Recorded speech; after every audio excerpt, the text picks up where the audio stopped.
আসসালামু আলাইকুম প্রিয় দর্শক, কেমন আছেন? আশা করি আল্লাহর রহমতে আপনারা সবাই ভালো আছেন। আমিও ভালো আছি। নতুন একটা ভিডিও আসলাম আপনাদের মাঝে কিছু তথ্য দেওয়ার জন্য।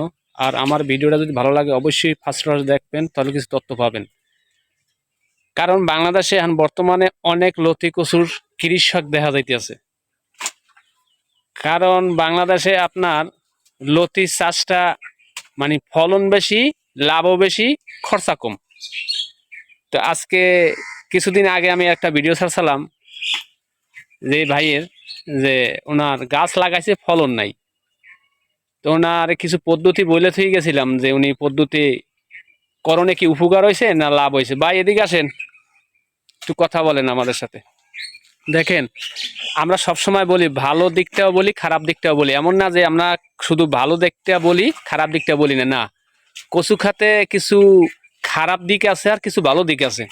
তা খারাপ দিকটাও বলি, ভালো দিকটাও বলি। এই কারণে বলি যে একটা কৃষক যখন নতুন চারা নেয় যে কোনো একটা মানুষের কাছ থেকে, সে কিন্তু অনেক কিছুই জানে না, তারে বলতে হয়, না বললে কিন্তু সে কখনোই বুঝতে পারে না। এদিকে আসেন ভাই একটু,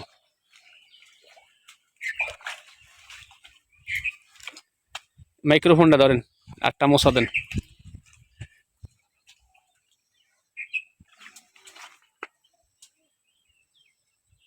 আর সমস্যা নেই, আমরা যে কৃষক মাঠে কাজ করি, হ্যাঁ দেখলে মানুষ বুঝে। আসসালামু আলাইকুম। ওয়ালাইকুম সালাম। কেমন আছেন আপনি? আল্লাহর রহমতে ভালো আছি। এর আগে যে আপনার একটা ভিডিও বানাইছিলাম, আপনি নতুন একজন কৃষক, আমি যে সারের কথা বলছিলাম বা যে ঔষধগুলো বলছিলাম, যেরকম পদ্ধতি বলছিলাম, ঠিক উপকার হয়েছে না লস হয়েছে? না, আপনার প্রোডাকশন নিয়ে আমার মোটামুটি কাজ মোটামুটি ভালো হয়েছে, খুব সুন্দর। আল্লাহ দিলে সফল হয়েছি, আল্লাহ দিলে মোটামুটি ভালো উন্নতি সার্ভিস দিছে, খুব ভালো বিক্রি করছি মোটামুটি। আচ্ছা, এর আগে যে আপনি যে চারাটা সংগ্রহ করছিলেন, কার কাছ থেকে, কোথা থেকে আনছিলেন, একটু তথ্য দেন। এই চারাটা আমি নিয়েছিলাম আমার এক বন্ধুর কাছে, তার ক্ষেত পড়ে রয়েছিল এক সাইডটা, সেই চারাটি আমি এনে লাগাইছিলাম। এই চারা কোন জায়গা, কোন ডিস্ট্রিক্টের চারা? এটা কোন ডিস্ট্রিক্টের চারা এটা আমি সঠিক বলতে পারি না, আমার বন্ধুর কাছে জানলে আমি হয়তো বলতে পারবো সে কই থেকে আনছিল। মনে হয় বগুড়ার থেকে আনছে মনে হয় যত সম্ভব। সম্ভবত। হুম।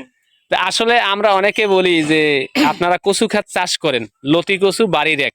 যারা আমারে বাংলাদেশের সবাই চেনেন বা জানেন, বোঝেন যে আমি সিদ্দিক কখনো মানুষকে খারাপ পরামর্শ দিই না, ভালো পরামর্শ ছাড়া। ইনশাআল্লাহ এটা 100% গ্যারান্টি। হুম।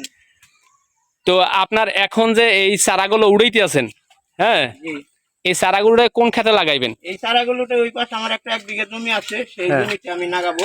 হ্যাঁ। সেই জমিতে নাগার আশায় আমি চারাগুলো উঠাইতেছি। আচ্ছা, এর আগে আমি বলছিলাম যে ওই সাইড থেকে আপনার লতি হয় না, এই সাইড থেকে লতি হয়। এটা লতি কচু বাড়ির কিবা থ্রি দেখা যায়। জি। তো এখান থেকে যে চারা রাখছেন, আমার কথা অনুযায়ী এটা